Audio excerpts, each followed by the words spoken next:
वेंकीज है। तो अगर आप चाहते हैं आप वेंकीज पर ध्यान दीजिए। वेंकीज पर मेरी रिकमेंडेशन 7-8 दिन हो गए लगातार, मैं उसको कवरेज में ला के रखा है मैंने। रेंजिंग फ्रॉम 1450 से 1500 रुपए की रेंज तक खरीदारी की सलाह दे ही रही हूँ बार बार। अभी यहाँ पर मूवमेंट हो गया, यहाँ पर आपका रिस्क ज्यादा है, आप होल्ड करना चाहते हैं करें 270 के एसएल के साथ ही। But those who are not comfortable with this stop loss और छोटा रिस्क चाहते हैं वो आपको वेंकीज में मिलेगा। वेंकीज आज 1500 के आसपास खरीदारी करके 1370 के एसएल पर 1680 और 1800 रुपए के मिनिमम टारगेट्स के लिए वेंकीज पे ध्यान दे सकते हैं। एसकेएमएच थोड़ा सा महंगा हो गया अभी। चलिए, तो स्टॉक्स की बात है, लेकिन ये याद रखिए संडे हो या मंडे रोज खाए अंडे। चलिए, निखिल शाह का सवाल अरे है। अंडे से याद आया, वेस्ट बंगाल में कुछ ऐसे न्यूज चल रहा है ना कि जो मिड डे मील होता है वहां से अंडे गायब हो गए। निखिल शाह का सवाल है, वो पूछते हैं वेदांता पावर पे है, उनका by price is 40, stop loss क्या होना चाहिए? वेदांता पावर, ओके ठीक है। स्टॉप लॉस क्या होना चाहिए? 29.50 उतना ही है, उससे ज्यादा उसे रोकने की जरूरत नहीं है। और आएगा मतलब जिस तरह से मूड माहौल बिगड़ गया है बहुत सारे स्टॉप लॉस हिट हो सकते हैं, तो प्लीज मैनेज करिए, ठीक है। तो जो स्टॉप लॉसेस दिए हैं उससे नीचे बिल्कुल मत जाइएगा, क्योंकि वो बहुत सोच समझ के दिए गए स्टॉप लॉस और टारगेट्स होते हैं लेवल वाइज, प्राइस वाइज। तो फिलहाल अगर आप 40 की बाएंगे, बहुत दूर का स्टॉप लॉस है, क्योंकि टारगेट भी दूर का ही दिया था। तो वो टारगेट आपका 50 और 65 रुपए के हैं, तो 29.50 शुड बी और stop loss at closing basis. ये निकले तो बिल्कुल आप छोड़ दीजिएगा, क्योंकि फिर 22 रुपए भी आएगा and there you can catch it again. चलिए, अगला सवाल रोहित जैन का है। रोहित जैन पूछते हैं, फ्रेश एंट्री करनी है मुझे अडानी ग्रीन में और एलएनटी में, करूं या नहीं? अभी नहीं करनी है, नहीं 23,700 का इंतजार करना है। ना ना बिल्कुल अडानी ग्रीन में अभी नहीं। अडानी ग्रीन को आप रिव्यू के लिए रखवा लीजिए, 1250-1300 के पास आ रहा है। अब देखो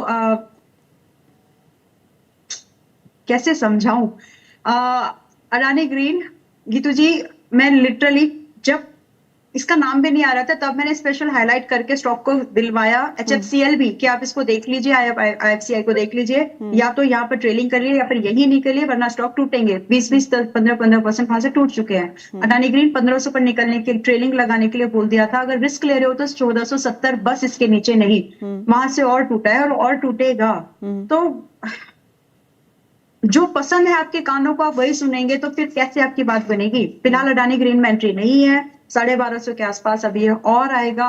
वहां पर हम लोग इसको रिव्यू करेंगे कि एंट्री दोबारा कब करें।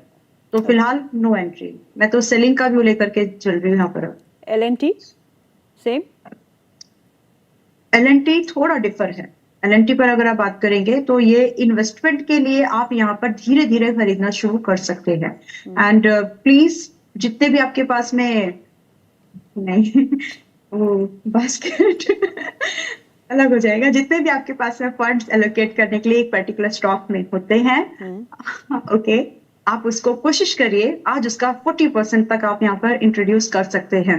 एक बार जब पहले रिकमेंडेशन दी थी स्विंग ट्रेड, वो टारगेट आ चुके हैं। अब माहौल बदला है, भाव बदला है, तो 30-40% आज खरीदारी कर सकते हैं। अगले हफ्ते अगर आपको 3500 से 3600 के पास मिल जाए, वहां अपनी पोजीशन कंप्लीट कर लीजिए। नजरिया कम से कम 3 क्वार्टर्स का होना चाहिए यहाँ से, अगर आप एलएनटी जैसे स्टॉक में पैसा लगाना चाह रहे हैं, अदरवाइज दूर रहिए। ओके, अगला सवाल लेते हैं। तनुश्री का सवाल है, वो पूछती हैं एमएनएम फाइनेंस और मॉस्टशिप का कोई update please. MNM finance and मॉस्टशिप। एमएनएम फाइनेंस पर आप लोग अपडेट दो ना, मैं तो आप लोग मतलब आप जो जिन्होंने सवाल पूछा है, टारगेट आ गया ग्रुप में आके कमेंट में आके बताओ मैडम टारगेट आ गया, क्या करूं, प्रॉफिट बुक कर लो कि नहीं। You should say like this, 370 done and dusted है ना। तो उल्ट सवाल लोग गलत पूछ रहे हैं। एमएनएम परसों का दिन का रिकमेंडेशन है, और जहां तक मैं याद कर पा रही हूँ गीतू जी, हमने पिछले सेशन में हम लोगों ने, जब मैं आपसे जुड़ी थी तो हमने फाइनेंस एनबीएफसी के कुछ स्टॉक्स डिस्कस किए थे। This was one of that list. तो 370 का टारगेट दिया था। अपडेट ये है 371 चल रहा है। अगर आप स्विंग ट्रेडिंग कर रहे थे तो प्लीज अपने प्रॉफिट को बुक करिए, लेकिन अगर आप स्विंग ट्रेडिंग नहीं कर रहे थे तो भी 340 should be your trailing level, जिसके साथ आप 400 450 के लिए और होल्ड कर सकते हैं। And if you guys are convinced with this view, तो 340 के स्टॉप लॉस के साथ 371 पर बाय भी कर सकते हैं। मैं यहाँ पर और अपसाइड मूवमेंट एक्सपेक्ट कर रही हूँ। तो मेरा यहाँ पर जो आउटलुक है वो अभी भी पॉजिटिव है सेकंड एंड थर्ड टारगेट के लिए। ओके, अगला सवाल लेते हैं। हर्ष का सवाल है, लखनऊ से हमें लिखते हैं, किम्स KIMS 670 के भाव पे लिया है और कोहेंस 458 के भाव पे लिया है। आउटलुक फॉर 3 मंथ्स, 3 महीने का व्यू मांग रहे हैं आपसे। ओके, किम्स में 3 महीने के व्यू में रेंज समझ लीजिए। 3 महीने में आपको इसमें 840 से लेकर 740 से लेकर के 840 की रेंज मिलेगी। आपका स्टॉक है 780 पर, तो पहले नीचे आएगा और फिर ऊपर जाने की तैयारी है। तो ये है 3 महीने का आउटलुक। दूसरा इन्होंने कौन सा बताया था? Cohance, COHANC ji. Cohance life science, इसमें 3 महीने के व्यू पर, but you got to be understand this, I mean stock पहले थोड़े नीचे आएंगे, ठीक है? तो 3 महीने का मैं टारगेट आपको बता सकती हूँ 550 के ऊपर का है, but I am not saying कि यहीं से जाएगा। पहले इसको थोड़ा पीछे आना लाजमी है 370 380 तक। ओके, अगला सवाल चिराग का है। चिराग पूछते हैं, REC 379 में लिया है और होल्ड करें या निकल जाएं? REC at 379 या होल्ड, स्टॉप लॉस 335, टारगेट 379 है ना? टारगेट आपका, आप होल्ड कर जाएंगे, कर सकते हैं। आपके पास में आपकी बाइंग है करीब करीब, वाओ, 1 साल पहले की बाइंग है ना, आराम से होल्ड करिए आप तो। 430 से लेकर के करीब 470 के टारगेट के लिए 6 महीने और। ओके, प्रोड्यूसर्स प्लीज चार्ट्स दिखाइए तो समझ भी आएगा। आप दिखाएंगे नहीं तो कैसे चलेगा? REC के चार्ट दिखाइएगा। अगला सवाल ले लेते हैं। अगला सवाल जो है वो चंदर सिन्हा जी है, जम्मू से लिखते हैं, CP plus 22 IPO price 675, long term view है 3 से 4 साल का। CP प्लस, अच्छा, एक स्टैंडर्ड डिस्क्लोजर देना पड़ेगा। CP प्लस हमने हमारा जो स्मॉल केस मॉडल पोर्टफोलियो है उसमें इंक्लूड किया था और हमने अपने मेंबर्स को भी रेकमेंड किया था, और ये बुक लिया भी, बेच भी दिया है, मतलब it's no more in the portfolio now. CP plus का आउटलुक जो है बहुत ही ब्रिलियंट है। तो इसके पीछे मेरा सिर्फ एक ही लॉजिक मैं देती हूँ, बाकी मैं नंबर्स वो सब तो है, वो सब है, लेकिन पर एक ही रीजन, क्या आपको लगता है कि इंडिया में सर्विलेंस के मामले में ऑप्टिमिज्म मतलब है, up to the date things हैं? मुझे नहीं लगता। ठीक है, तो जब आपको ये नहीं लगता है तो कौन सी कंपनीज को फायदा होगा? इस कंपनी का नाम सबसे पहले आ जाता है लिस्टेड सेगमेंट में से। तो दावेदारों में से जब बात होती है तो CP प्लस जीत जाती है, और इसके कॉन्ट्रैक्ट्स जो हैं, जो टेंडरिंग में इसका बढ़िया है। तो आपके पास में आपने जो आने वाले समय में आपको इसमें स्प्लिट्स होते हुए दिख सकते हैं, क्योंकि प्राइस 3,500 के ऊपर भी पहुंच गया अभी तो। हमने तो जल्दी बेच दिया था 3,000 के आसपास ही, तो अभी 3,500 के आसपास के ऊपर है। तो आने वाले समय में हो सकता है हमको स्प्लिट्स देखने के लिए मिले। 5 इयर्स का व्यू लेकर के जाएं अगर आप, तो ये स्टॉक आपको करीबन 50% के CAGR के रिटर्न से ऊपर ही रखेगा। इसकी बिजनेस में वो स्ट्रेंथ है, इसके बिजनेस में वो डिमांड है। अब वो बोलते हैं ना कि हमने CCTV लगा दी, हमने यहाँ वहां, तो कहाँ कहाँ जहां जहां जो भी आएगा इसके पास ज्यादा बिजनेस आ सकता है। 675 के भाव पे इन्होंने रखा है IPO में, और लुक एट द प्राइस, बहुत बढ़िया, 3,592। बिल्कुल आप रखिए। हाँ मैम, इसमें लिटरली पहली बात तो आपको कॉन्ग्रेचुलेशंस कि आपने उतने पेशेंस रखे, और रखिए, स्टॉक में दम है, क्योंकि भारत की अभी जो सुरक्षा लेवल है उतनी लेवल की है नहीं। तो रखिए, प्लीज रखिए उसको, अच्छा काउंटर है। मैं अगर टारगेट देना चाहूँ फिर भी आपको, तो मैं आज हम 3,500 के आसपास पर बात कर रहे हैं, 10,000 का काउंटर है। अगर हम स्प्लिट को मैं कंसिडर नहीं करी, स्प्लिट होंगे लेकिन इसमें ये चीज आप मान के चलिए, लेकिन 10,000 प्लस का काउंटर बनता है ये। ओके, अगला सवाल लेते हैं। अगला सवाल में नाम नहीं लिखा ना, ओसवाल पंप्स है और सायंट है। एट करंट प्राइस क्या वो बाय कर सकते हैं शॉर्ट टर्म के लिए, 2 से 3 महीने के लिए? सायंट को बाय करना चाहते हैं और ओसवाल पंप्स को बाय करना चाहते हैं, करें या नहीं? 2 से 3 महीने के लिए Oswal pump not at this price, थोड़ा और सस्ता, अब मेरे मुंह से ना बार बार ये शब्द आप सुनेंगे तो सवाल लोगों के अलग होंगे, बट स्टॉक्स के स्ट्रक्चर को देखकर मैं ये बात बार बार, क्योंकि मैंने स्टार्टिंग में ये बात बोल दी कि ओवरऑल ब्रॉडर मार्केट को समझते हुए मोस्ट ऑफ द केसेस में स्टॉक्स में और करेक्टिव मूवमेंट आएंगे, इसीलिए स्टॉक बदल सकता है, लेकिन कहीं ना कहीं ये रिपीटेडली स्टेटमेंट आ जा सकती है। ना ओसवाल पंप लाइकली है कि 310 315 और आए, आप वहां पर चाहे तो ऐड करें, 2-3 महीने के व्यू पर वहां ऐड किया जा सकता है, रेंजिंग फ्रॉम 400 टू 430 के टारगेट्स के लिए। बट दीज टारगेट्स तभी अचीवेबल लगता है जब ये थोड़ा नीचे आकर के आप खरीदे, वरना जब तक अभी तो इसको 2-3 हफ्ते आपका भाव आने को लग जाएंगे, तो थोड़ा सा समय लेकर के खरीदिए, ऐसे नहीं तुरंत खरीद लेना। देन आपका सायंट में भी गीतू जी आज का भाव सही नहीं है, 830 चल रहा है और गिरेगा। अगर आपका नजरिया बहुत शॉर्ट टर्म है, 2-3 महीना आप बोल ही रहे हैं, तो 790 800 is something that you should think to buy at that price range. उसके बाद आपके जो टारगेट की एक्सपेक्टेशन है 920 ऑनवर्ड्स हो सकती है, अब कितना that depends, but 920 something that is achievable लगता है यहाँ पर। तो फिलहाल के लिए थोड़ा सस्ता होने से खरीद लीजिए, प्राइस अलर्ट लगा लीजिए और उस समय नॉइज कट करिए, देखिए एनालिसिस करके रखो, भाव आ जाए फिर किसी की मत सुनो। आप साइंट डीएलएम की बात कर रही हैं ना? नो ओनली सायंट। नहीं, साइंट डीएलएम है इनके पास। कंफ्यूज, मैं भी कंफ्यूज हो गई थी। ठीक है, ठीक है, इसको आप 2-3 महीने के हिसाब से स्टॉप लॉस 580 दूर है, बट टारगेट्स भी वैसे ही है 800 एंड 920, 2-3 महीने का ही व्यू है, अचीवेबल टारगेट्स है, होल्ड कर सकते हैं और इस प्राइस पॉइंट पर बाय भी कर सकते हैं। लेकिन ध्यान रखिए 665 पर चल रहा है, 630 भी आ सकता है, डरना नहीं। डरना मना है। संगीता बख्शी जी का अगला सवाल है, वो पूछते हैं, मैम अंबाला जी, आपने मॉर्निंग में बहुत अच्छा कॉल दिया था, रूट मोबाइल, ठीक है, टारगेट फर्स्ट तो आ ही गया, बट मैम मैं ले नहीं सकी बिकॉज ऑफ फंड्स, अगर अब बाय करना हो तो कहां पर करें?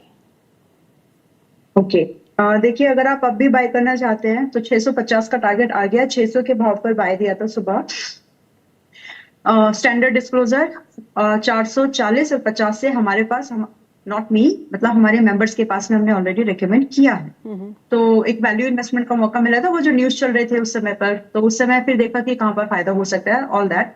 तो उसके साथ में अभी आप खरीदना चाहते हैं 644 के पास में, okay, but your stop loss will be at 600, आप कंफर्टेबल हैं इससे तो बिल्कुल बाय करके जा सकते हैं 640, और करीब करीब 640 के बाद, sorry I beg your pardon, 680 और करीब करीब 730 रुपए के दूसरे टारगेट के लिए इसमें आज भी बाय कर सकते हैं, and you have to give time just like 2 weeks, इतना ही दीजिए इसको, पैसा बनेगा, निकालिए, छोड़ दीजिए, पोर्टफोलियो में रखने लायक क्वालिटी नहीं है।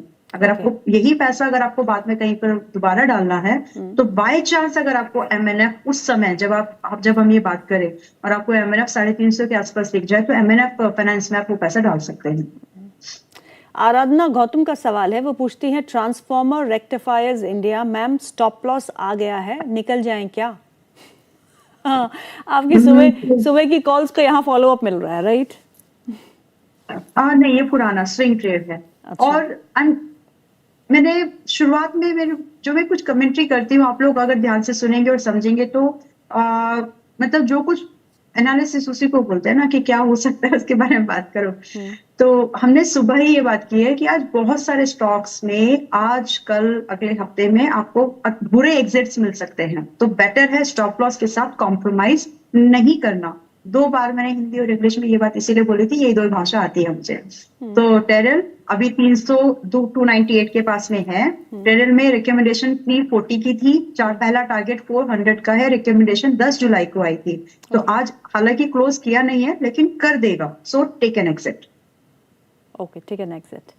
यमीन अहमद का सवाल है, ये हमें रियाद से लिखते हैं, कहते हैं कि 20 Nifty shares, 15 other should Nifty down, इनके पास निफ्टी का पोर्टफोलियो है, कहते हैं निफ्टी के कुछ ऐसे शेयर हैं जो फ्रीज मोड में चल रहे हैं, HUL, NMDC, IOC, Wipro, M&M, UltraTech, all double profit, shall we exit some Nifty stocks? Nifty में से आप कंजप्शन में से एग्जिट मत करिए, ऑटो में बने रहिए, निफ्टी के वो वाले स्टॉक आप देख लीजिएगा। बाकी बैंकिंग में पोजीशन फिल की आप कर सकते हैं।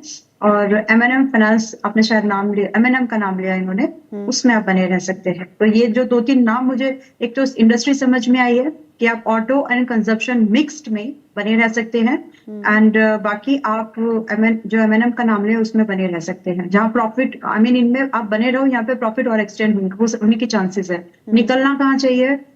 इन माय ओपिनियन बैंकिंग में हल्के हो जाओ, बैंकिंग में और प्रेशर बढ़ेगा। इंडेक्स लेवल पे जब 5-6% है तो स्टॉक्स पे और ज्यादा दिखेगा। करेक्ट। तो बैंकिंग में हल्के हो जाइए। अगर कोई स्टॉक आपका उस समय आईटी में बने रहो, आपका स्टॉक अगर एनर्जी सेगमेंट का है, नहीं है उसमें उतने, तो आप निकलिए, अदरवाइज बने रहिए। तो फिलहाल जहां प्रॉफिट है, मैंने 2-3 चीजें आपको जो गिनाई है, यहाँ पर बने रह सकते हैं। बाकी बैंकिंग में मैं क्वाइट बेयरिश हूँ फिलहाल के लिए, मतलब 5 to 6% ऑन इंडेक्स चार्ट पर।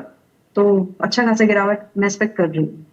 मुकेश स्वामी का सवाल है, बोलते हैं एंजल वन में क्या करें, अभी बाइंग प्राइस इज 245। आज पता नहीं मुझे क्यों ऐसा लग रहा है कि जितने भी अगर कोई एक्टिव कॉल्स हैं, और जहां पर मैं मतलब ये स्टेटमेंट देने की इच्छा हो रही है कि अगर किसी कोई कॉल ऐसी है जहां पर टारगेट्स नहीं आए हैं अभी तक, और आप होल्ड कर रहे हैं, ना टारगेट आया ना स्टॉप लॉस आया, आज ही निकल जाओ। वो फील आ चुकी है मार्केट में कि स्टॉप लॉसेस आएंगे अब, राइट? तो अगर आप किसी ट्रेड पे है तो ठीक है, आज की क्लोजिंग का वेट करते हैं। अगर कुछ ऐसा रहा तो मैं आपको मैसेज करूंगी कि तुझे, आप प्लीज मेरी तरफ से वो मैसेज लोगों को दे दीजिएगा एक बार स्क्रीन पर। Let's wait for today. और एंजल वन पर इन्होंने स्पेसिफिकली कितने पर इनकी बाइंग बताया है? Angel One 245। 245, please book your profit. Stock is likely to come to 280 at least. तो जितना मिल रहा है 305 पर बुक कर लीजिए।